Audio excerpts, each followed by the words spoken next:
તો દાહોદ બહુચર્ચિત એને કૌભાંડનો નવો ખુલાસો। ખાનગી સર્વે નંબરને સરકારી સર્વે નંબરમાં ભેળવીને કૌભાંડ કરાયાનું ખુલ્યું છે। સરકારી સર્વેમાં ભેળવી દુકાનો અને મકાનો બનાવાયા। 58 મિલકત ધારકોને 15 દિવસમાં દબાણો દૂર કરવાની નોટિસ આપી। એજ્યુકેટિવ મેજિસ્ટ્રેટે દબાણો દૂર કરવા માટે આદેશ કર્યો છે।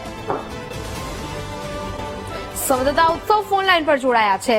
ઉત્સવ, દાહોદ બહુચર્ચિત એને કૌભાંડમાં હવે એક બાદ એક નવા ખુલાસા થઈ રહ્યા છે, શું અપડેટ?